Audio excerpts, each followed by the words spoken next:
Buen día. No me dejen sola con las cámaras apagadas. Miren que no sé dónde viven, pero puedo averiguarlo. Los puedo ir a buscar. Muy bien, Gastón. A Salto voy encantada. Exacto. Inacop también me queda cerca. Paysandú voy, Manice, encantada. Con Sandra también. A Río Branco. Así me gusta. Bien, bien mandada por la maestra. Muy bien, Martín Marcos. Bueno, buenísimo. Hoy es el tercer módulo del taller. Como ya les dije, avisos parroquiales, algunos ya mandaron el trabajo 1, el trabajo 2. No se compliquen si se complicaron con los grupos, valga la redundancia, lo pueden mandar individualmente. Hacemos como una franquicia, digamos, pero lo importante es que usen el trabajo no para complicarse la vida, sino para aterrizar los conceptos. O sea que cualquier cosa me escriben, estamos a las órdenes, buscamos la forma de solucionarlo, ¿está? Y bueno, y hoy, el módulo de hoy es para mí uno de todos son interesantes, pero en particular es el que si quiere mi corazoncito en cierta forma está acá, porque habla de la planificación territorial en el marco de la Agenda 2030, y tenemos para eso una amiga de la casa, que es Alicia Williner.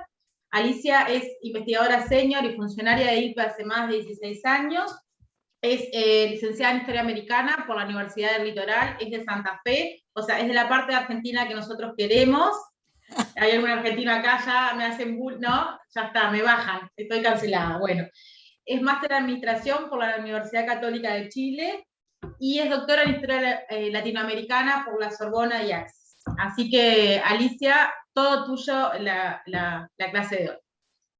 Mira, hola Caro, me río porque en el chat hay uno que dice, sí, hay Argentina, Matilde Schwartz. Así que hay que tener cuidado, Caro, porque nosotros pero somos todos rioplatenses, así que no hay problema. Exacto. Bueno, pero yo... Hay otro, Eduardo. Pero son de los que queremos. Ustedes están acá, son de los que queremos. Claro. Es que además cuando uno visita Uruguay, o sea, te das cuenta clarito, somos la misma cosa, ¿entendés? Alguna vez los gobiernos se les ocurrió poner estados diferentes, pero yo cuando conocí por primera vez Uruguay era como estar en Santa Fe realmente. Me encanta, un país, vos sabés, Caro, que no lo digo por compromiso, un país que me encanta ese. Así que me encanta Montevideo, mucho menos loco que Buenos Aires. Claro, ustedes dicen que es más aburrido, pero uno cruza el charco y ya está un ratito en Buenos Aires y después vuelve a la quietud. Bueno, como decía la Caro, yo trabajo en el ILPE y trabajo, fundamentalmente trabajo el tema de la planificación territorial, y dentro de la planificación territorial hay dos componentes con los cuales yo tengo un poquito más de experiencia, que es el tema de los procesos de participación ciudadana en los asuntos públicos, algo de lo que se habla mucho pero se hace poco, y lo segundo, cada vez más fuerte en mí, la perspectiva de género en el territorio. Y ahora últimamente este año me puse a hacer un diplomado porque veía que cuando uno entra al territorio uno aborda los problemas económicos, los sociales y los ambientales, pero los ambientales los dejamos ahí como por la estratosfera. Entonces cada vez tengo más formación, por decirlo así, o una mirada más contundente a nivel teórico y algo de práctica, algo, en temas de gestión de riesgo, desastres y cambio climático. Entonces, Caro, ese es un tema que podríamos en algún momento el año que viene, si querés, simplemente compartir lo que yo tengo. O sea, a mí no me cuesta nada compartirlo, ¿no? Entonces, porque me parece que, o por lo menos a mí me pasó que es una mirada absolutamente recurrente, todo el mundo habla, pero todo el mundo, bueno, ahora la COP26 y demás, pero en el fondo, en el territorio, hay mucho por hacer y por decir, y creo, a lo mejor estoy equivocada, pero que todavía no estamos en los territorios con mucho soporte para ver, bueno, ¿y cómo se come esto? ¿Cómo se aborda esto? Bueno, dicho esto, la idea es unos 45 y 50 minutos. Puse la alarma a las 11 para callarme a esa hora, y dejarles a ustedes a trabajar en grupo, como lo hicieron en las otras oportunidades, con un ejercicio muy simple. Voy a compartir pantalla ahora, y cualquier cosa me decís, me interrumpen, me decís Caro, me interrumpen, no tengo ningún tipo de problema. La idea es, Ahí está, ahí se ve, ¿no es cierto? ¿Se ve? Sí, perfecto. Si Sí. querés compartir, poné como la pantalla entera, pero se Sí, ve. sí, la tengo entera, no sé si la alcanzan a ver entera ustedes. No, Pero se ve como qué viste cuando raro, ves el costado. qué raro, pucha. Porque acá no sé por qué, bueno, pero lo que pasa es que tengo dos computadores, pero Capaz que poner view, viste ahí, o es a ver, como esperen. presentación entera, y si no, no te preocupes. O abajo de todo. Igual Ah, ellos la tienen en el Drive, ya se las ajá, compartí, les queda más dale. fácil desde No, ahí. no me resulta, no sé por qué, porque estoy acá con una cosa rara que me pusieron en el computador y no sé cómo manejarlo. Pero bueno, de todas maneras ahí les comparto y si la tienen después la miran con detenimiento. O sea, un poco la idea, a mí me gusta jugar mucho con las imágenes, ¿no? Y ahí una imagen que, bueno, está en internet, así que de un río, obviamente atravesando un territorio, y después o sea, empiezo con esa imagen porque termino haciendo alusión a un río, ¿no? Entonces, quiero empezar diciendo que este módulo le llamamos planificación en el territorio y obviamente la planificación en el territorio tiene un sombrero en este momento que es la Agenda 2030. Y ese documento que ustedes ven ahí al lado... Perdón, ahí te hacen, mira, el soporte técnico, este grupo es completo. Te Ajá, dice que no se debe compartir desde la pestaña, sino desde la pantalla completa para ver la PPX de manera ampliada, abajo de todo. Viste que abajo de todo hay 4 ajá, iconitos, hay uno que es sí. como una pantalla entera. Ah, a ver si así me funciona. Ahí, Y ahora tiene que, y ahora tenés que... arriba donde dice,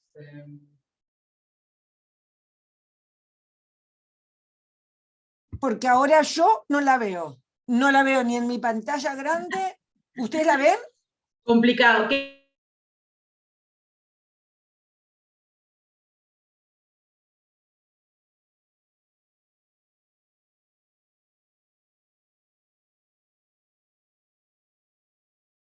Tiene, es que está rara mi... O sea,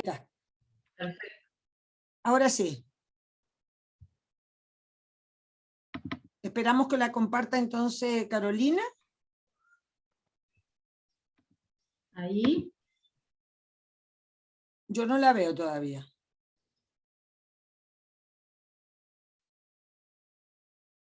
ahí la ven. ¿No la ven? no lo sé. Yo no lo sé. Ahí sí yo la veo.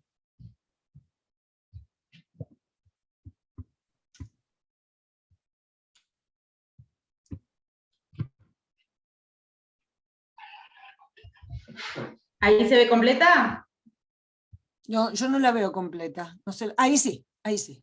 Perfecto. Vos me vas Ahí. diciendo y yo voy pasando. Dale, dale. Entra nomás a la que sigue. Entonces yo ahí lo que les pongo es la portada del texto, un texto que escribí hace 3 o 4 años atrás con una colega, es un texto, es una guía metodológica hecha para el territorio más pequeño que ustedes puedan imaginar. Por lo tanto, es una guía que de verdad no se necesita ser especialista en territorio, en planificación territorial para poder implementarla. Entonces, esa es una hoja de ruta que me parece importante y está como bibliografía central de este módulo. Y ustedes pueden de alguna manera utilizarla cuando tengan posibilidades y quieran para trabajar o para, sí, de alguna manera para intentar planificar desde el territorio. En la próxima, Caro. Entonces, ahí está. El índice de la presentación tiene 4 entradas. Primero yo voy a hacer una inducción, una sensibilización a por qué es importante planificar hoy, ¿no? Porque si hablamos, digamos, lisa y llanamente, en cualquier rincón del planeta, con el desastre lento, como se lo llama hoy en la jerga de los que se dedican a análisis de desastres, la pandemia irrumpió y entonces hoy uno dice, pero ¿qué país va a estar en condiciones de pensar en trabajar la planificación y encima vincularla a la Agenda 2030? Entonces, yo ahí voy a hacer una inducción a por qué nosotros como ILPES y CEPAL creemos, y nosotros, hay muchos países que lo creen, que es importante planificar. La segunda entrada es planificar para qué. O sea, en cualquier cosa de la vida uno se tiene que preguntar para qué hago lo que hago, ¿no? Y ahí voy a hacerles una introducción al concepto de desarrollo como categoría política. En tercer lugar, nos vamos a hacer una pregunta que yo creo que ustedes se la hacen habitualmente, que es si la Agenda 2030 es una hoja de ruta para la planificación del territorio o solo es una invención de 2 o 3 países, ¿no es cierto?, que se le ha o de Naciones Unidas, que se le ha ocurrido instalarla y ahí la tenemos y todo el mundo cumple informe voluntario, pero cada uno hace lo que quiere. Y la cuarta línea de entrada es la propuesta de planificación en el territorio, que es de alguna manera la metodología, y que es a la que menos tiempo le voy a dedicar, porque después ustedes tienen el documento, y el documento, o sea, sería muy aburrido que yo le dijera, en primer lugar tiene que hacer esto, en segundo lugar esto. O sea, en un taller presencial lo puedo hacer, pero acá no me parecía que tenía sentido. Vamos a la próxima, Carito. Entonces, la relevancia de planificar, o sea, ahí yo les puse un título grandote, grandote, para que no se nos olvide que la planificación es un acto político, técnico y administrativo. O sea, es mentira. Bueno, Uruguay es un país bien especial, ¿no? ¿En qué sentido es especial? Es un país que no se compró del todo, yo creo que muy poco, la filosofía neoliberal. Pero un país como Chile, que fue el país neoliberal por excelencia, claramente se creía, ¿no es cierto?, que planificando y haciendo así con la mayor rigurosidad y sofisticación, usar recursos de planificación, íbamos a cambiar el mundo. Y uno tiene claro que la planificación es un acto político, porque detrás de lo que yo planifico, el solo hecho de pensar hacia dónde voy con lo que estoy planificando, estoy generando un acto político. O sea, yo tengo una mirada de mundo metida en mis venas que hace que yo vaya para un lado, para el otro, en un proceso de planificación. Entonces, está clarito que también tiene mucho de técnico y mucho de administrativo, pero yo en primer lugar lo intenciono al acto político como fundamental.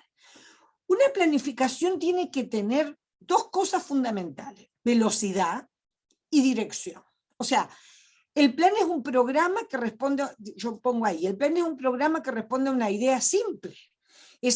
O sea, cuando yo voy a planificar, lo que busco es ordenar las inversiones de capital que van a entrar a mi territorio con el fin de imprimir más fuerza y regularidad al crecimiento de mi territorio.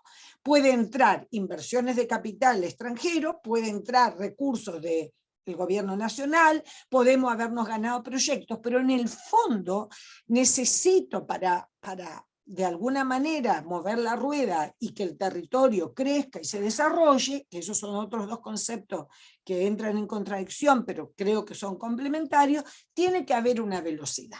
O sea, yo voy ordenando el territorio a partir, ¿no es cierto?, de los recursos con los cuales yo pueda contar, y viceversa. Yo puedo pensar en grande, aunque después las acciones que haga sean chicas, y eso no tiene nada de malo. O sea, hay una relación dialéctica entre lo que yo propongo y lo que puedo realizar.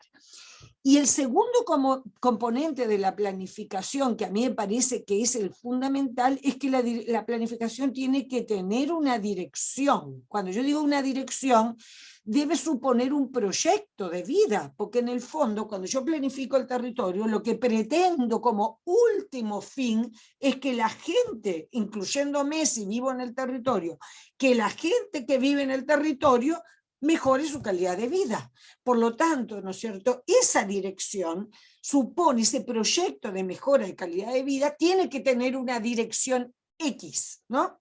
Por decirles algo, qué sé yo. Una cosa es decir, mire, yo voy a priorizar en materia de vivienda la propiedad privada, voy a algo muy puntual, o al revés, no voy a priorizar la propiedad privada, sino el derecho al uso de la vivienda.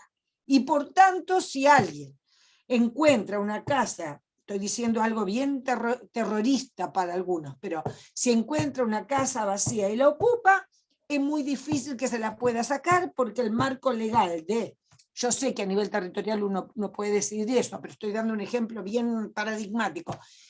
a nivel nacional, si yo digo, el marco legal la apoya y yo voy a dejar que este tipo o esta tipa viva en la vivienda, aunque no sea de ella, es una mirada de mundo que puede producir mucho resquemor y demás, pero son miradas, y los territorios también tienen miradas. Entonces, vamos a la próxima, Caro. ¿Cuáles son los agentes que se comprometen en el desarrollo de una planificación? Y entonces ahí yo tengo cuatro actores, por decirlo así, me gusta más la palabra agentes, ¿no? Porque la gente tiene en sociología, los que son sociólogos sabrán que el concepto de agente es mucho más dinámico, menos estructurado, hay mucha más acción detrás de la gente, es un tema más bien de enfoque sociológico. Pero lo cierto es que estos agentes que están comprometidos en el territorio, para mí son cuatro. Primero, o sea, no lo digo como jerárquicamente, pero digo, empiezo por los políticos y las políticas, ¿no? O sea, porque el territorio necesita una visión amplia y los y las políticas se supone tienen una visión amplia de largo plazo que yo podría pensar para el territorio, ¿no? Lo que los políticos y políticas instalen como proyecto de vida en un territorio depende de la fuerza social que tengan esos políticos y esas políticas. O sea, depende del apoyo, lo que se dice comúnmente, del apoyo político que el alcalde, la alcaldesa, el intendente, como lo que llamen ustedes, tenga, ¿no? Entonces, por darles un ejemplo, en un momento en Medellín, Colombia, Fajardo se le ocurrió dar vuelta a la ciudad de Medellín, y si uno estudia el proceso que vivió la ciudad de Medellín, uno dice, este tipo estaba loco. Pero este tipo creó una ficción, creó un relato, como se dice ahora, una narrativa, convenció a la gente, tuvo apoyo político, recursos económicos, e hizo cosas muy locas, pero que cambiaron la cara de Medellín. También estaba el tema de los técnicos, ¿no? O sea, nosotros no podemos ignorar, y técnicas, no podemos ignorar que tiene que haber gente capacitada que pueda aprender a planificar, ¿no? Y de alguna manera asesorar a los políticos y a las políticas para dónde ir, ¿no? Entonces, la condición técnica le da formalidad, le da racionalidad formal, por decir así, a las decisiones sociales que adopten los políticos.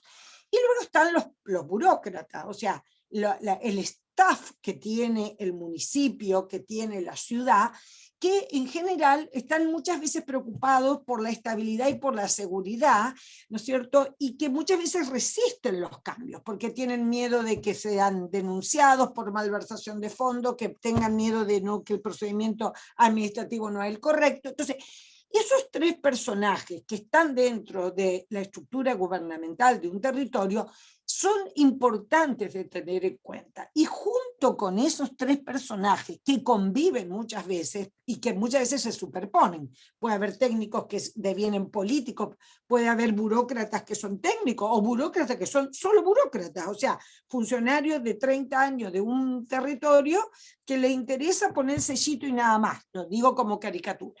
Pero después hay dos agentes más que yo los reflejo solamente en una fotografía, que son la empresa privada y la ciudadanía, ¿no es cierto?, que muchas veces resiste los impactos de la empresa privada, ¿no?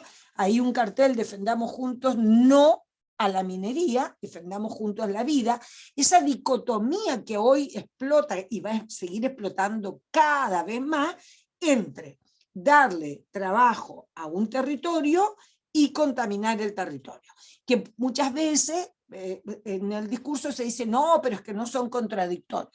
No, no son contradictorios, pero sí son contradictorios. Entonces, ¿cómo se maneja eso con la planificación? Vamos, Carolina. Entonces, esos son los agentes comprometidos. Ahora, hay 5 dimensiones que uno debería, o más tal vez, pero hay 5 dimensiones que uno debería tener en cuenta al momento de planificar. Una de las dimensiones, primero que olvídense de que una planificación es un documento con miles de fotos, que habitualmente está lleno de eso, pero fotografía y un diseño espectacular, sí, eso está muy lindo, pero eso en general duerme en un cajón. Hoy cada vez más se promueve la idea de una planificación muy flexible, ¿no? Y que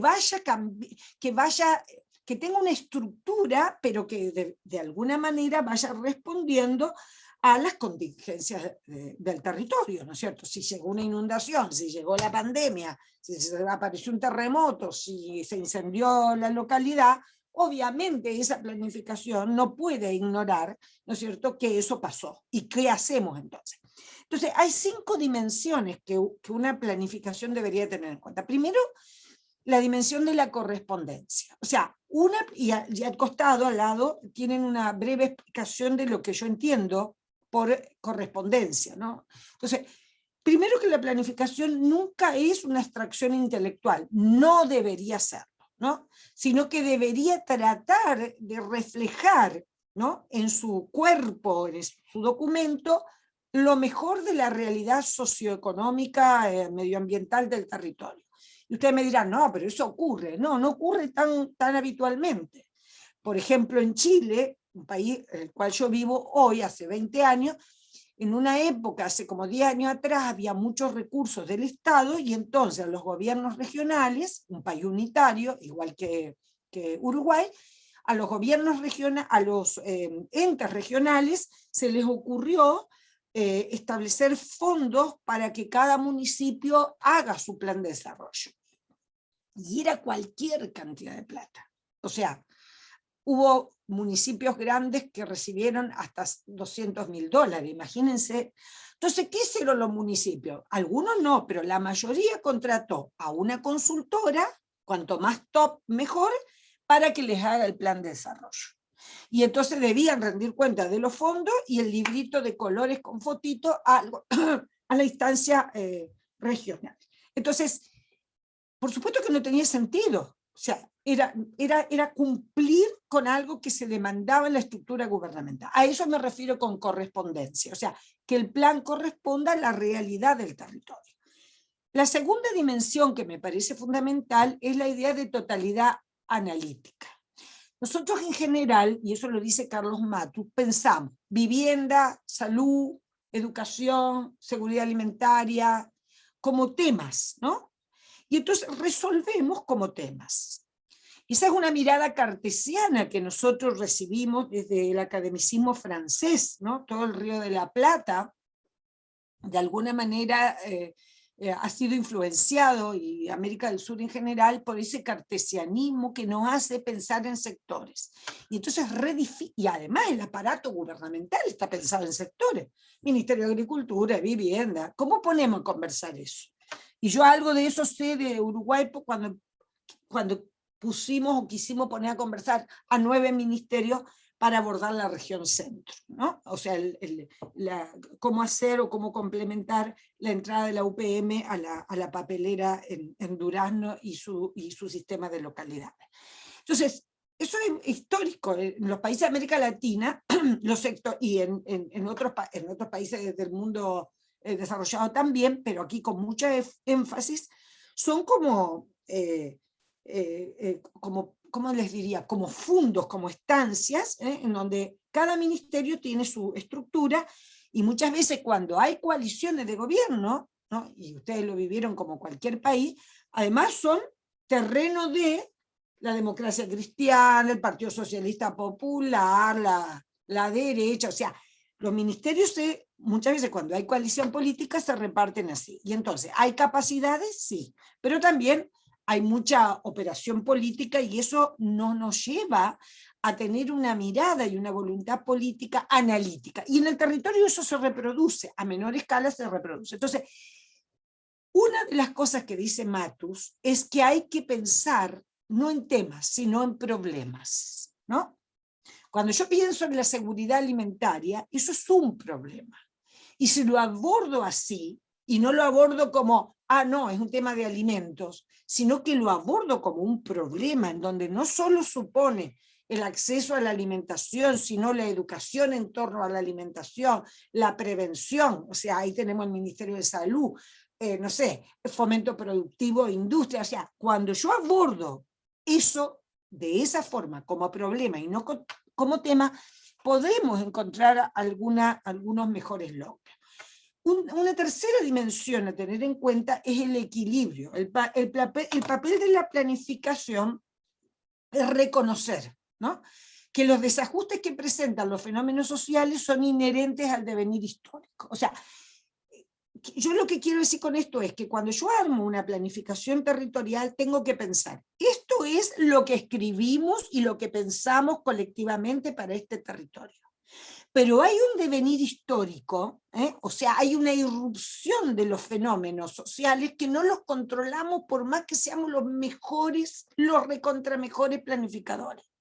Si la región centro de Uruguay o la costa reciben una inundación atroz o los tornados conocidísimos que tenemos en el Río de la Plata y barre un pueblo, o sea, obviamente tengo que entrar a ver qué ajustes realizar. De eso se habla cuando hablamos del equilibrio que debe haber entre lo que el documento me está marcando y los desajustes que pueda generar una irrupción, un fenómeno disruptivo o el devenir histórico mismo, qué sé yo, un golpe militar, ojalá que nunca, ¿no?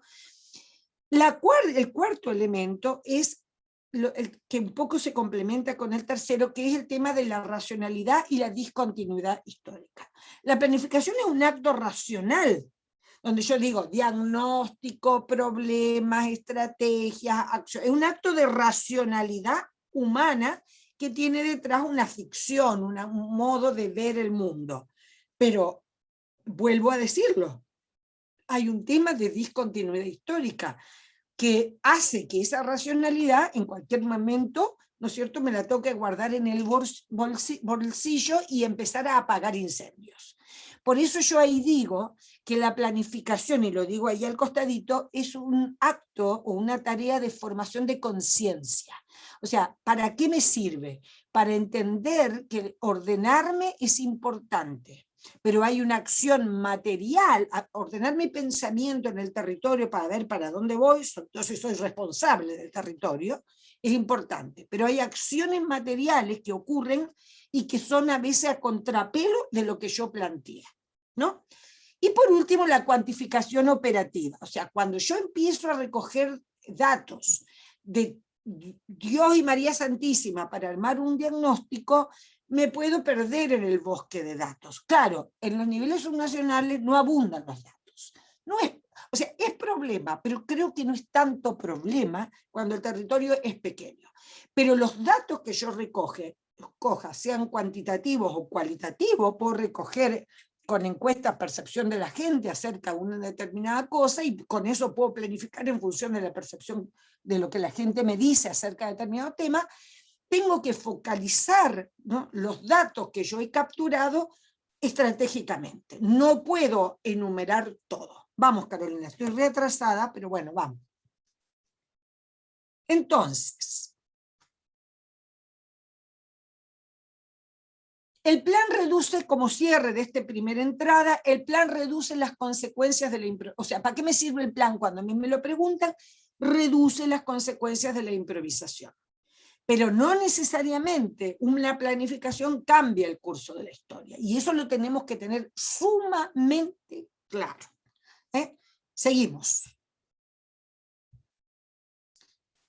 ¿Puede un plan de desarrollo cambiar las condiciones de vida de la población? O sea, ¿puede de verdad un documento armado a conciencia, con una racionalidad formal? Sí, puede cambiar, pero depende mucho, porque en un territorio, como en una nación, como en un gobierno subnacional, en un gobierno local, hay tensiones sociales. O sea, es mentira que no, porque hay intereses en pugna, hay visiones de mundo distintas. Entonces, ¿de qué depende que esa hoja de ruta que establece el gobierno del territorio tenga buena acogida o no? De varias cosas. Una, de la gravitación de las fuerzas sociales que los promueven y la eficacia de su conducción. O sea, para decirlo en fácil, del apoyo político que tenga desde la ciudadanía y desde el mismo partido político o los partidos políticos que avalen a ese o a esa cabeza de territorio, de estructura gubernamental, y de la eficacia de su conducción, o sea, de su liderazgo. Cuando uno mira cómo hay territorios que de verdad, y cuando hablo de territorio hablo de ciudades, de localidades pequeñas, o sea, territorios, ¿no? Puede ser, qué sé yo, una provincia, incluso en Argentina, pero el territorio en su conjunto, dependiendo de la escala, la eficacia de su conducción se refiere a los liderazgos. Y claramente el tema de los liderazgos es fundamental, porque hay veces que uno dice, ¿y por qué aquí ocurre con menos recursos todo esto y en este otro lugar que tienen tantos recursos no ocurre? O sea, ustedes piensen que América Latina tiene 15.000 municipios. No les digo que ILPES conozcan a los 15.000 municipios, pero trabajamos con miles de municipios. Y uno dice, y uno tiene esa capacidad de comparar. Y uno dice, pero ¿y por qué en esta localidad pasa esto y en esta, cuando esta tiene más recursos? Obedece muchas veces a los liderazgos. Y ahí es para discutir en otra oportunidad qué tipo de liderazgo. Ojo, que no todos los liderazgos son positivos. El segundo elemento que puede permitir que la planificación llegue a buen puerto es si hay o no tensiones acumuladas en el sistema territorial. Puede que sea un territorio en donde no pase nada, puede que sea un territorio en donde están siempre, ¿no es cierto? Hay territorios que claramente tienen un componente de lucha histórica muy grande, un territorio que está al lado de un vertedero, un territorio que se ha inundado por décadas y que nunca le ha resuelto los problemas, un territorio que, no sé, se instala la minera Dominga y explota el litio, estoy puro inventando, ¿no? Pero algo de, mezclé unas cuantas cosas de acá de Chile y dice, no quiero y no quiero, o la papelera, que también tiene su resistencia, yo lo sé, en Uruguay. Entonces, las tensiones sociales me pueden llevar a buen puerto o no al plan. Tercer elemento, la intensidad y el sentido en que actúan factores coyunturales o contingentes. Volvemos a lo mismo. O sea, cuando se me produce una disrupción histórica de corte antropogénico, o sea, cuando me refiero a antropogénico, hecho por el hombre, ¿no? Qué sé yo, ponen una bomba en la intendencia del territorio, o se inunda el territorio, o sea, un desastre de carácter socionatural, entonces eso irrumpe claramente y la intensidad y el sentido de esa disrupción me va a llevar a buen puerto o no. Y finalmente, el peso relativo o la capacidad de resistencia de los grupos sociales que se oponen al cambio y que se liga al segundo elemento que yo les marcaba. Seguimos, Caro. Voy demasiado lento para mi gusto, pero bueno, ahí vamos. O sea, yo voy lento, ¿eh? Entonces, ¿cuáles son los desafíos que hoy tiene la planificación en cualquier nivel territorial? Y ahí ustedes, el ILPES tiene bastante escrito sobre el tema. Yo ahí pongo los desafíos de la planificación en una columna y en la otra columna pongo dos cosas, el cambio climático y la desigualdad. ¿Y por qué pongo esos dos globos ahí? Hace poco estaba leyendo un libro de Piketty, de Thomas Piketty, el economista francés.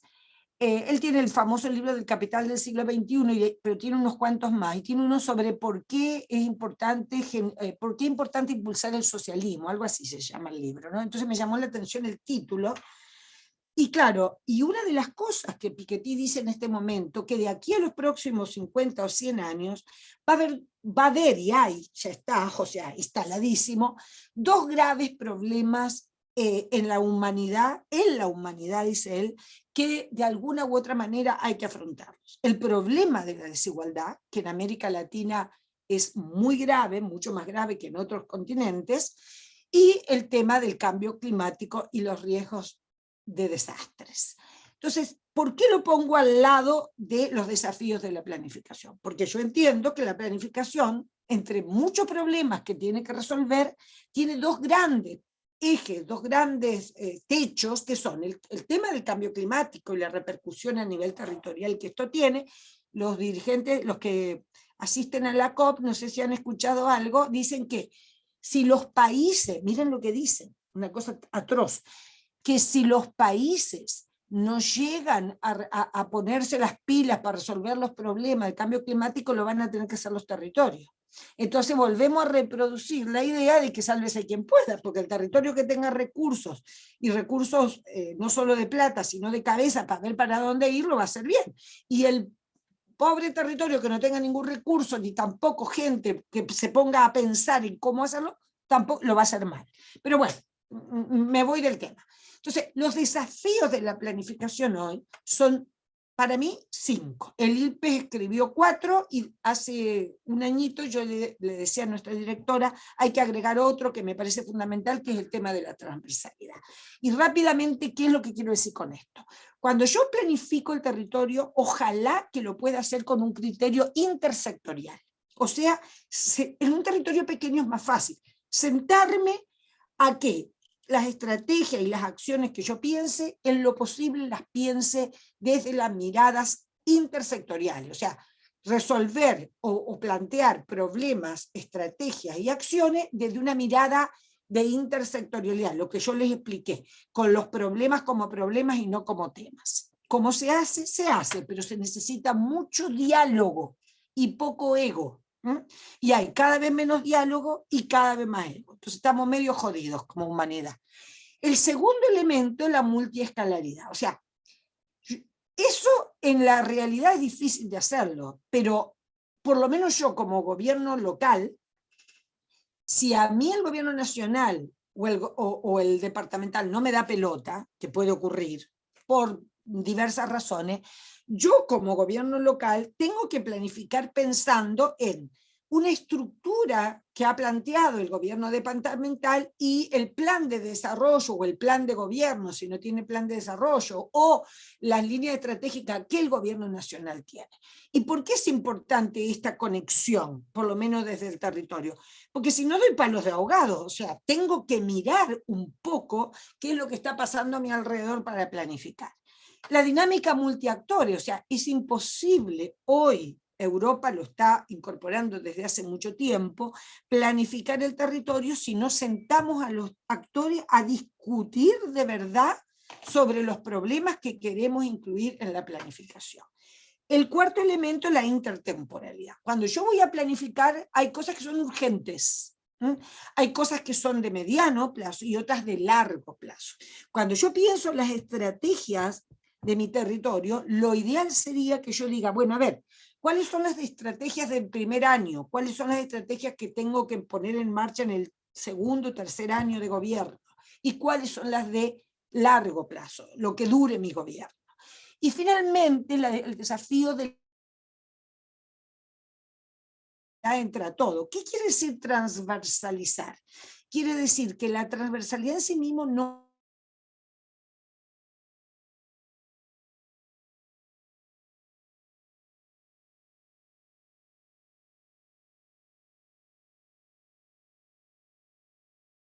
si mi territorio, yo quiero a lo largo de toda la planificación, ¿cierto? Si yo quiero darle un enfoque de género, tendré que meterle el tema de género. Si yo le quiero dar una mirada medioambiental, ¿no es cierto? Entonces, a eso me refiero cuando hablo de transversalidad. Adelante, Carolina. Entonces, ese es el primer punto que les quería marcar. Creo que es el más denso porque de alguna manera quería yo posicionarme de qué entiendo, que entendemos en el ILPE, y que entiendo yo particularmente sobre qué significa planificar. Y ahora la pregunta del millón, o sea, ¿y para qué planificar? ¿Para qué hacer todo ese ejercicio? Y entonces ahí, ¿no es cierto?, tenemos que entender de una vez por todas que crecer con un PIB alto, sí, mire, vamos a crecer el 3% en el país, o el 5%, o el 10%, claro que es importante, porque si hay crecimiento, hay recursos, y si hay recursos, se supone que hay distribución. Eso no es garantía. Sabemos muy bien que muchos de nuestros países han crecido en momentos a un 8%, y la desigualdad del país siguió siendo la misma, porque la redistribución no se genera. Pero esa es otra discusión.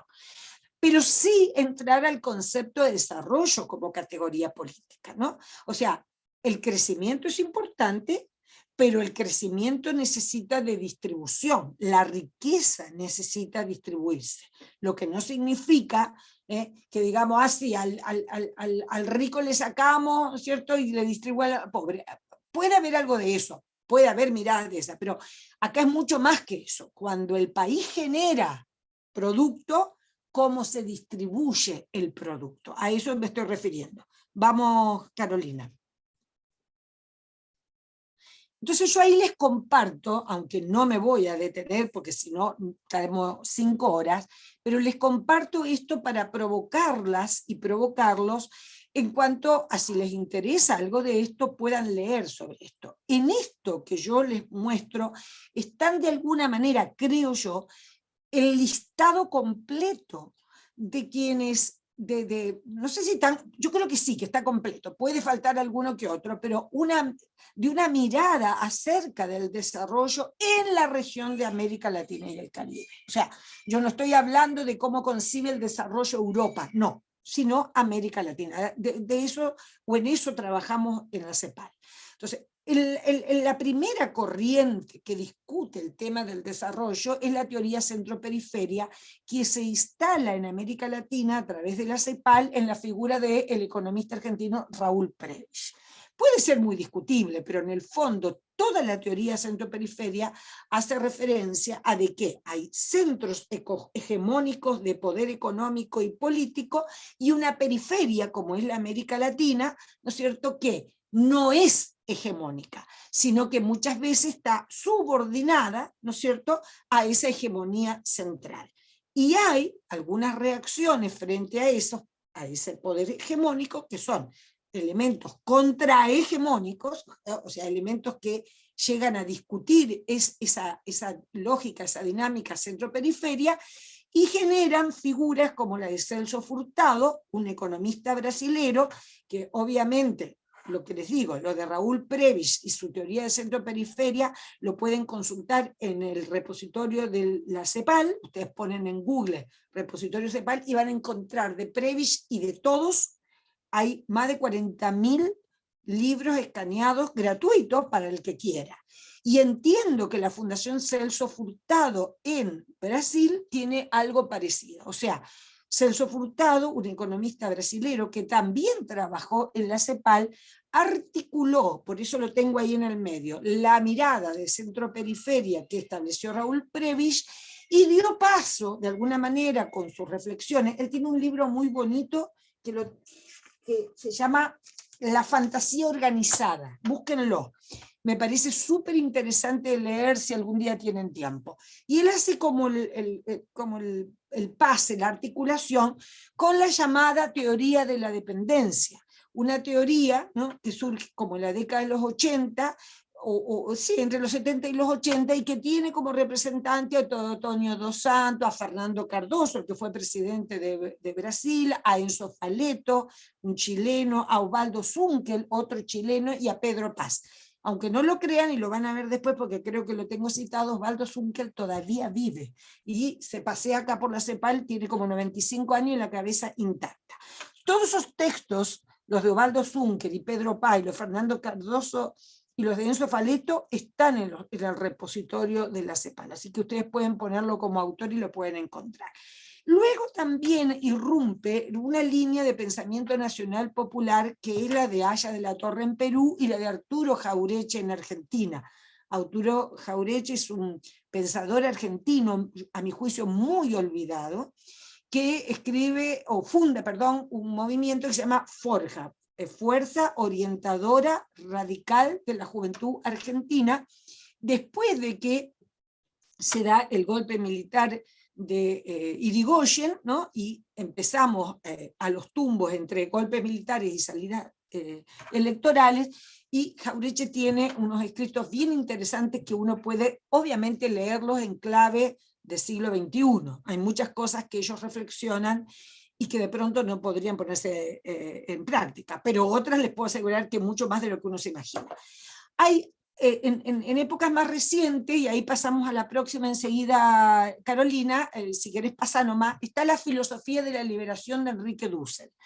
Dussel tiene un montón de cosas, es argentino también, un montón de cosas escritas sobre la filosofía de la liberación. También incluyo ahí la pedagogía de la liberación de Paulo Freire, que si bien él se dedica más al ámbito de la educación, toda su pedagogía, y sobre todo hay 3 libros que yo les recomendaría leer si son lectores. Tienen muchos libros, pero hay 3 libros que son para mí pero fundamentales, no solo para los educadores, sino para quienes trabajan en los territorios, que son La pedagogía del oprimido, la pedagogía de la esperanza y la pedagogía de la autonomía. Esa es una trilogía que yo creo que la pedagogía del oprimido es densa de leer, muy densa. Después se le aliviana la pluma a Freire con la pedagogía de la esperanza y con la pedagogía de la autonomía. Con la pedagogía de la esperanza los invito a leer el prólogo o la introducción del libro. Eso está todo digital, todo, no en el repositorio, pero si lo buscan lo encuentran, seguro. Y si no me lo piden, que yo los tengo. Pero ese prólogo o introducción a la pedagogía de la esperanza, pucha, que a mí me dio un montón de luces, no puedo dedicarme a hablar de eso si no nos vamos muy del tema, a de cómo trabajar en un territorio. Después está la teología de la liberación representada en Gustavo Gutiérrez, y fue todo lo que hizo la Iglesia latinoamericana, la Iglesia Católica latinoamericana en los 80 y los 90, y que cobró casi todas las vidas de los curas obreros, ¿no? Que, digamos, resistiendo los embates del neoliberalismo, algunos se fueron a la guerrilla, otros desde las iglesias, pero asimismo los mataron.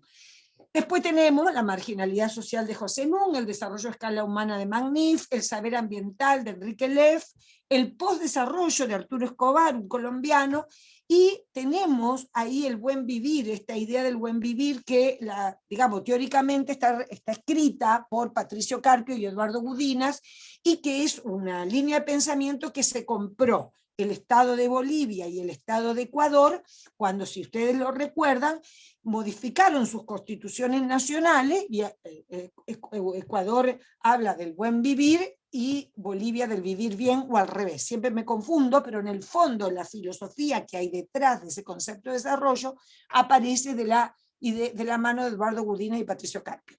Y finalmente, me parece muy importante esta mirada, que esta es muy nueva, que se está entrando mucho, la mirada decolonial de Mignolo y de Aníbal Quijano, uno es argentino y el otro creo que es peruano, que de alguna manera dice, ¿qué es la mirada decolonial? Es esa mirada que dice, pero miremos no como territorio, pero además como continente, con nuestros propios esquemas de interpretación.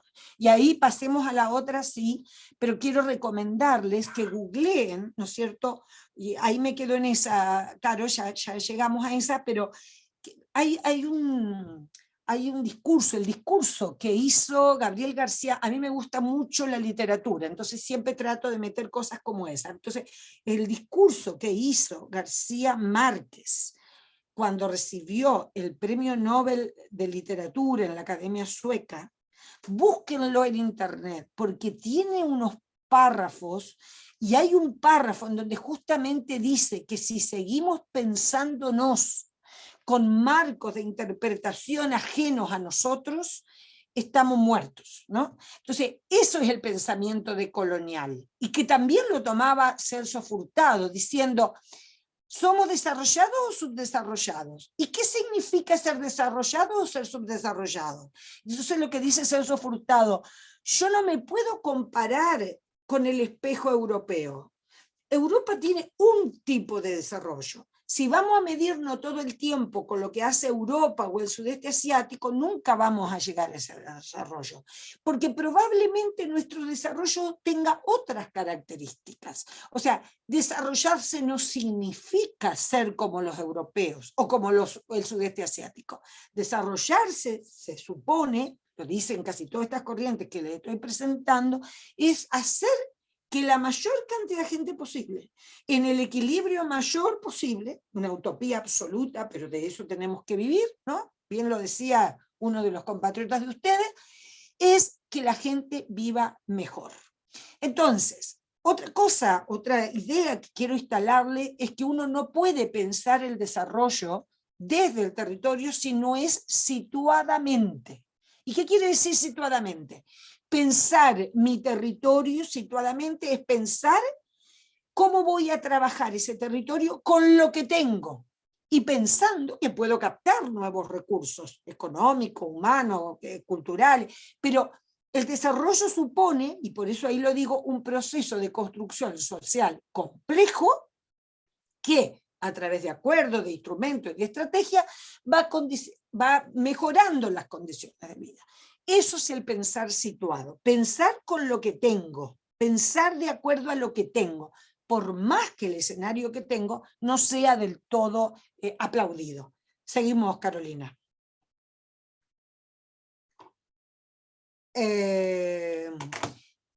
Sí, me faltan 10 minutos. En el horno, te emocionaste con... Sí, estoy muy atrasada. Bueno, entonces, lo que tenemos que reconocer, y ahí pasarlo, es la heterogeneidad histórico-estructural que tiene América Latina. O sea, ¿qué quiere decir heterogeneidad histórica estructural? Que cuando uno entra a un país, por ejemplo, vamos a Uruguay, que es el país donde están ustedes, Montevideo es una cosa, y el 50% del PIB se genera en Montevideo, ¿no?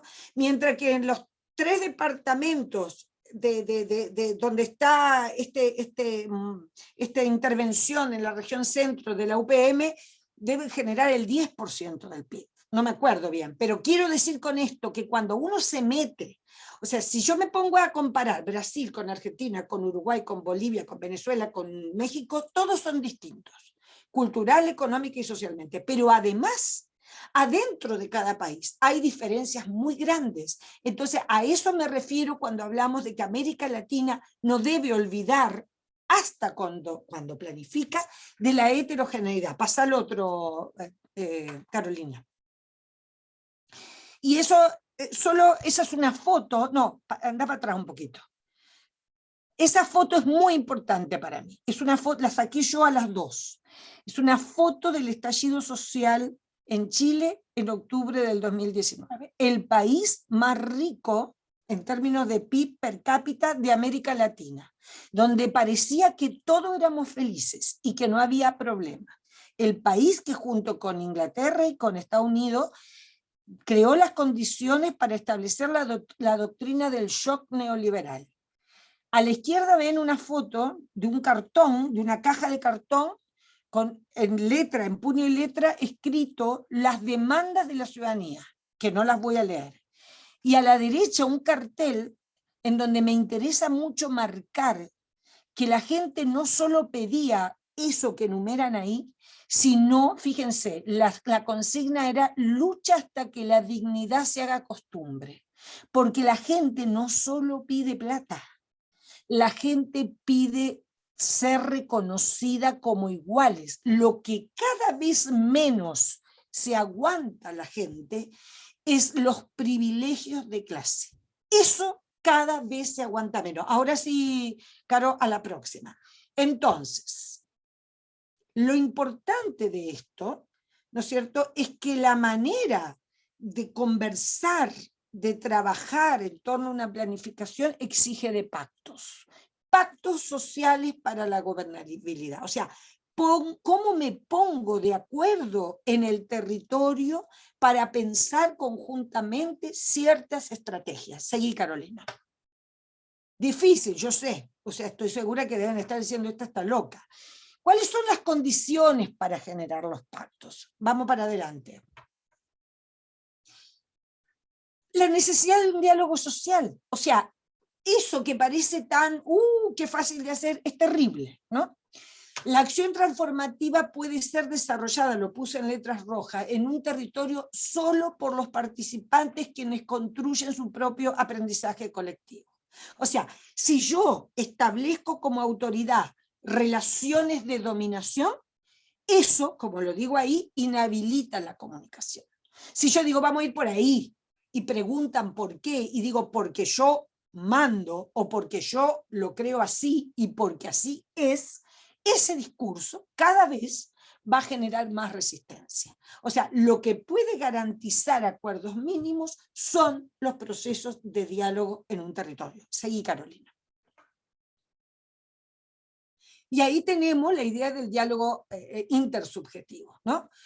Entonces uno puede, es teoría pura, pero un poco para que veamos por dónde, ahí me está avisando que son las 11, puede ser que yo coordine ese diálogo, esos grupos, esas asambleas, ¿no? Y entonces lo único, con mucha dinámica y con mucha maestría, lo que hago es generar acciones estratégicas que me orienten al control y al éxito. En el fondo manipulo a la gente, le digo lo que tiene que decir y logro lo que yo quiero. Eso es una forma de promover un diálogo, pero que está absolutamente liderado por el control y el éxito. Y en eso los latinoamericanos somos, pucha, especialistas. Pero hay otra más forma, que es la mirada, ¿no es cierto?, comunicativa orientada al acuerdo y al entendimiento mutuo. O sea, cómo yo puedo pensar distinto, y el ejemplo clarito, pasar la otra Carolina, es lo que tenemos, la bolsa de gato, como se dice, que tenemos hoy en la Convención Constituyente que tiene Chile. Es un ejemplo clarito del diálogo social y la resistencia que genera. O sea, imagínense que esa convención con 154 constituyentes con paridad de género está discutiendo y poniendo en tabla una nueva constitución para erradicar la constitución de la dictadura de Pinochet.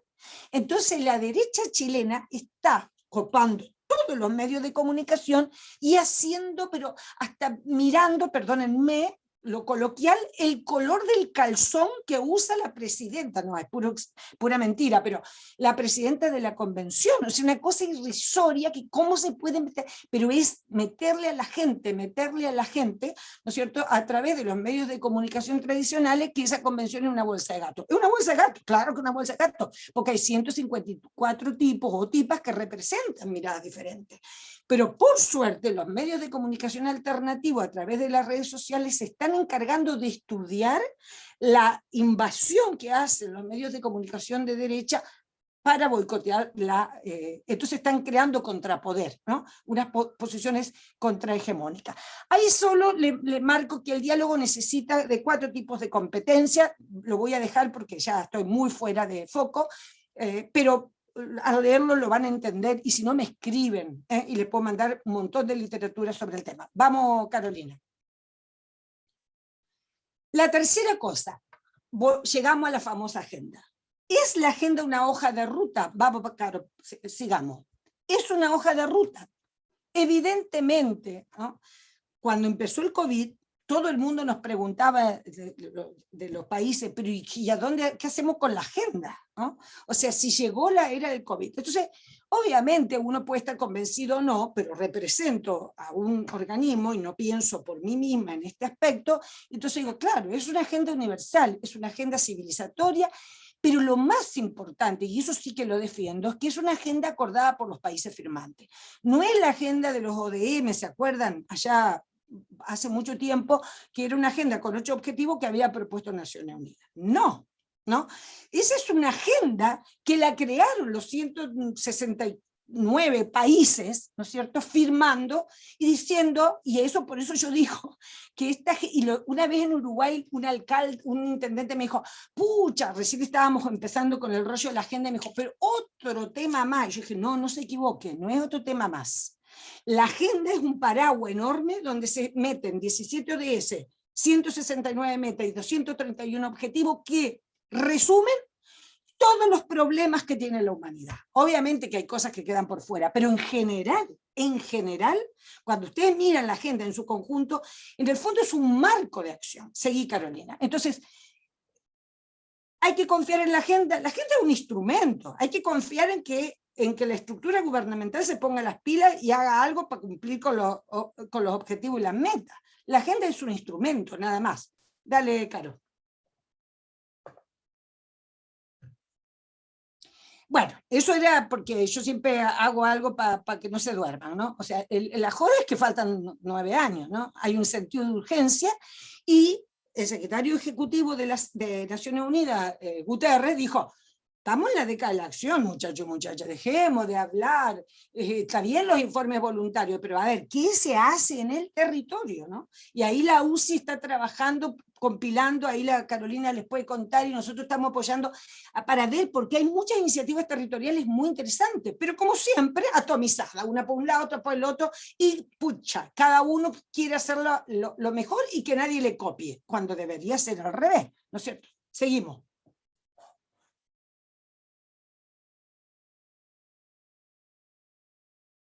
Entonces, ¿qué significa territorializar la agenda? Porque hoy joden con eso que ni les cuento. Entonces, todo el día yo con este discurso, pero es importante. O sea, cuando yo pienso en mi territorio y digo, bueno, ¿cómo incorporo la agenda en el territorio? Tengo que mirar si mi país priorizó alguno de ese, alguna meta, algún indicador, o no lo priorizó. Y entonces yo, por mi cuenta, veo lo que hago. Pero primero tengo que ver el marco nacional, qué es lo que pasa ahí. Segundo, releer esos ODS, esas metas o indicadores, pero en base y pensando estrategias y acciones elegidas por los propios territorios. O sea, yo no puedo trabajar una agenda territorial en el marco de la de 2030, sino conversando con la gente del territorio, que a lo mejor no sabe cómo ordenar la cuestión, pero sí que conoce el territorio más que uno, y contar con alguna metodología. Y ahí ese libro, que esa publicación que yo les puse al principio, es eso, es una metodología para trabajar en la Agenda 2030 o para planificar el territorio si no quieren darle pelota a la Agenda 2030. Pero en el fondo, la agenda es un marco de contenido que nos puede ayudar. Seguí, Caro. Y ahí vamos al... En realidad a mí me avisaron que tenía que dar esto, pero yo di todo el otro marco porque si no esto es muy aburrido. Entonces, porque hacer lo que querés a esta altura, Alicia, ya está. ¿Cómo? ¿Cómo, Caro? Hacer lo que querés. Sí. No, la idea, o sea, todo lo anterior, claro, presencialmente es más lindo, porque ahí cada uno va diciendo y opinando, entonces estamos 3 horas discutiendo, pero les quería dar ese marco de análisis porque si no, a mí no tiene ni un sentido. Entonces, ¿qué es lo que yo propongo en ese documento que la Caro les va a compartir? Justamente esto, que es más viejo que, o sea, es algo súper común. El tema es cómo se hace. Entonces, es un tránsito de cómo conozco el territorio y ordeno un informe territorial, análisis situacional, diagnóstico, llámenlo como quieran, problema central, estoy segura que acá hay gente que me ha escuchado otras veces con este cuento, y ahí yo lo que hago es tratar de sugerir que una vez que yo genero, a partir de los problemas centrales, árboles de problema y objetivo, vincule esos árboles de problema y objetivo con algunos de los ODS de la agenda. En el trabajo práctico que van a hacer, no van a hacer un árbol de objetivo y de problemas porque no tienen tiempo y es mucho trabajo, pero sí les voy a hacer pensar en estrategias y objetivos, estrategias y sus vinculaciones a algunos ODS. Las estrategias, ¿no? Que ahí ya les voy a decir cuando les explique el trabajo práctico la diferencia. Siempre nos confundimos entre estrategia y acciones, ¿no? La estrategia es mucho más que una acción, claramente, y les voy a dar ejemplos. Los actores, o sea, cuando yo estoy pensando estrategia 1, estrategia 2, estrategia 3, estrategia 4, no piensen que van a tener 80 estrategias en un territorio, porque entonces les estoy diciendo que están puro haciendo agua, ¿no? Lo que quiero decir es que no puede, o sea, en cualquier planificación, si un plan nacional de desarrollo tiene 4 ejes estratégicos, un territorio no puede tener 80. O sea, la idea es decir, bueno, ¿para dónde voy? ¿No? ¿Cuáles son los énfasis? ¿En qué temas pongo énfasis? ¿En qué problemas pongo énfasis? Entonces, cada vez que yo pongo énfasis en una línea estratégica determinada, tengo que identificar qué actores voy a tener que me permitan hacer marchar esa estrategia. ¿Por qué? Porque tengo que pensar, a ver, ¿quiénes serían mis apoyos políticos? ¿Quiénes serían mis apoyos técnicos? ¿Quiénes serían los que se sienten afectados porque voy a tomar esa línea estratégica? Y entonces, ¿qué hago con esa gente que probablemente me generará resistencia? ¿Qué hago con esos otros? Y en el texto yo lo digo muy claramente, muy en detalle, no sé si muy claramente, pero muy en detalle, también están los ni-ni, en el sentido que a mí no me importa, que sea lo que tenga que ser. Eso puedo captarlos para mi proyecto y vamos sumando gentes. Y una vez que yo tenga las líneas estratégicas, 2, 3, 4 en el territorio, una intencionada hacia el tema de la conservación del medio ambiente, casi siempre las estrategias están vinculadas a lo económico, a lo social, a lo institucional y a lo medioambiental. Así se estructura más o menos racionalmente la realidad, aunque es más compleja. Y entonces cada estrategia de esa tiene que tener un conjunto de proyectos, porque son los proyectos, con sus acciones, lo que van a hacer girar la rueda del territorio. Y claro, una de las cosas más difíciles de lograr, pero si uno se lo propone, no necesita súper indicadores y no necesita ser especialista en indicadores, va a ser una planilla de seguimiento y monitoreo de los resultados. Seguí, Carolina. Ya vamos terminando, creo. Claro, ahí yo les mostré cómo, ¿no es cierto?, lo van a ver en el texto, una vez que yo tengo el árbol de objetivo armado, el objetivo central o los objetivos centrales que yo como territorio me propongo alcanzar de acuerdo a la línea estratégica, los vinculo a determinados ODS, y no solo a determinados ODS, incluso puedo conectarlos a determinadas metas de los ODS, y eso da más seriedad al asunto, porque cuando uno mira el listado que tiene la agenda se vuelve loco, ¿no? Entonces uno puede hacer como un zoom y decir, no, vinculo para aquí, para allá, y con eso me diagramo mejor. Seguimos, Carolina. Bueno, entonces el ordenamiento es estrategia, ODS y metas. O sea, ¿qué estrategia me propuse para el territorio? Eso lo van a ver en el documento. ¿Qué estrategia me propuse? ¿A qué ODS y a qué metas, lo que les decía recién, me vinculo o le aportan esas estrategias a la Agenda 2030? Seguí, Caro. Claro, y al final, antes de esa, solo mostrarle, yo coordino un observatorio con otro colega, un observatorio regional de planificación, que tiene el mérito de ser el único observatorio que hay en la región. Por eso está muy consultado. Cuando llegue otro, capaz que nos compite, pero ¿qué me interesa que vean, si nunca lo vieron? Nosotros estamos desde hace 2 o 3 años, yo claro, uno es viejo ya, entonces la pragmática me aborda, ¿no? Entonces a mí me gusta mucho la teoría, pero digo, bueno, pero ¿y cómo se hace? ¿Cómo se hace? Tengo ese sentido de urgencia, ¿no? Cuando uno se pone viejo, sabe que se le acaba el tiempo, entonces ya, pero ya estoy harta de escuchar que las agendas universales, entonces, ¿cómo se hace? Entonces hace 2 o 3 años con un equipo del ILPE dijimos, vamos a empezar a asomar la nariz a ver qué hacen los países en torno a la territorialización de la agenda. Entonces sacamos dentro, y abajo tienen el link del observatorio, dos notas, la nota de planificación 1 y la 5, no importa, claro, si no las tenés, pero en la 1 lo que tratamos de escribir ahí, en 5 o 6 páginas, porque esto está pensado, siempre digo yo, para los políticos y políticas, que no tienen tiempo, entonces no le podemos dar 400 páginas. Entonces son notas pensadas para los asesores de políticos y políticas, o para los políticos y políticos mismos. Entonces, ¿cómo territorializar la Agenda 2030? Y ahí tenemos un poco un estudio de caso de algunos países, cómo lo habían hecho hace 2 o 3 años atrás. Y en la de la derecha, ¿no es cierto?, tenemos en una nota número 5 un poco los esfuerzos que hicieron algunos territorios de América Latina, pero desde el nivel subnacional en adelante. Porque hoy uno está viendo ya en pleno 2021 que no solo son los gobiernos nacionales, sino los subnacionales y los locales los que por su propia cuenta, si el gobierno nacional no se los indica, están trabajando alineando sus planes de desarrollo o sus líneas de acción con los ODS. Con eso cerramos la presentación, me recontrapasé, me pasé mucho, y compartimos el trabajo práctico. Primero, gracias por escuchar este discurso unidireccional, poco dialogante, y les quiero compartir, creo, Caro, que es importante que compartamos el trabajo práctico y explicarles lo que deberíamos hacer. ¿Te parece? Sí, perfecto. ¿Para qué? Tengo que ver. Les recuerdo que está la lista por ahí. No se olviden de anotarse. Y ahí va. Lo otro que te quería decir, que no tengo ni un problema Está, que se les el trabajo, perdón, está subido en el Google Drive compartido, que también ahí Alejandro lo fue compartiendo en el chat. O sea que ahí lo tiene. Dale, ahí yo lo leo a partir de esto y les explico lo que pretendo, ¿no? Entonces se van a reunir con...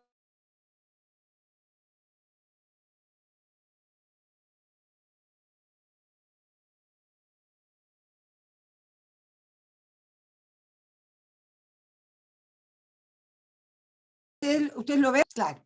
Bueno, ahí, claro, ahí les voy a explicar un poco lo que yo pretendo, ¿no? O sea, la idea es un ejercicio de aproximación, nada más, ¿no? Pero que les pueda servir. Entonces yo les digo, identificar un problema central del territorio, no hace falta, porque claro, un territorio tiene muchos problemas. Ustedes pueden tomar uno, empleo, no sé, un problema, o desempleo, que es un problema. O sea, digo, lo que a ustedes se les ocurra, da lo mismo, un problema central, un problema que ustedes crean que el territorio tiene, su vinculación a los ODS y la propuesta de una lista de estrategias. Ese es el objetivo. La idea es trabajar 1 hora, sí, un poquito menos, porque la idea es que a las 11:40 alguien exponga. No, van a trabajar 20 minutos nomás, Pucha. pero acuérdense de ver los grupos, nosotros le vamos a sacar fotos, pero compartir sus datos, y van a tener hasta el otro viernes para mandar el resultado final que dice ahí Claro. que es un PPT con esto. Claro. Ahora es como de conocerse y capaz que trabajar el problema. Para Claro. ser realista con los tiempos, digamos. Seguro, seguro. Entonces el PPT, lo único que quiero es un PPT que diga, primero que me digan el territorio, porque cuando me lo manden, yo quiero saber qué territorio trabajar. Entonces el territorio, si tienen un mapita, si no nada, el problema, los ODS que ustedes creen que estarían comprometidos ahí en la resolución de ese problema y la lista de estrategias que ustedes pensaban. Entonces la consigna es, en grupo, un poquito más, subir un poquito, porque se me fue. Ahí está. En grupo seleccionen un territorio, puede ser un municipio, una cuenca, un departamento, lo que quieran. Identificar un problema central que manifiesten en el territorio, enunciar el problema, respondan que el abordar el problema y proponer soluciones a qué objetivo de desarrollo sostenible aportarían esas soluciones. Si estoy pensando en desempleo, recorrer rápidamente los 17 ODS y cómo le aportaría la solución a promover un empleo digno, a qué objetivos le aportaría. Y ahí se van a dar cuenta que hay muchos objetivos involucrados en esos análisis. Piense y enuncie, les digo, al menos 2 estrategias, o sea, enunciadas, para proponer soluciones a ese problema. Recuerde que no es lo mismo una acción que una estrategia, y eso es importante que lo sepamos. Fíjense que yo ahí en recuadro le digo, la norma es una categoría de lo necesario, y la estrategia una categoría de lo posible en función de lo necesario. Cuando yo hago un plan normativo, ¿no? Digo, se necesita esto, pero uno dice, ¿y lo podés hacer? No. Y ahí quedó, un plan normativo. Pero si yo hago un plan estratégico, ese plan estratégico claramente, cuando lo leo, alguien que es especialista en el tema se da cuenta enseguida si es un plan estratégico o normativo. Porque el plan estratégico considera, fíjense, que la estrategia es una categoría de lo posible en función de lo necesario. O sea, hay muchas necesidades, pero yo tengo que priorizar de acuerdo a lo posible de resolver. Por eso la importancia de planificar en corto, en mediano y largo plazo. Toda estrategia, cuando yo enumero una estrategia, lleva consigo una mirada de desarrollo, ¿no? Supone una trayectoria y acciones sucesivas. Seguí, y ahí doy un ejemplo. A mí me gusta mucho, ahí fíjense, a mí me gusta mucho cuando uno va a qué es lo que hicieron, ese es otro cuento, pero como coordino ese observatorio, yo conozco todos los planes nacionales de desarrollo o planes de gobierno que tienen los países. Cambia el gobierno y automáticamente a mí me llega el plan y yo lo leo y lo analizo en función de este observatorio. No yo sola, sino que hay un equipo. Pero digo, cuando uno mira Bolivia, por ejemplo, ¿qué hizo Bolivia? Bolivia, con el plan del buen vivir, dijo, nosotros tenemos 4 estrategias. Territorio digno, territorio ecoproductivo, territorio multicultural y territorio transfronterizo, ¿no? Por supuesto con una redacción muy floreciente y demás, pero cuando ustedes hablan de territorio digno, ¿no es cierto?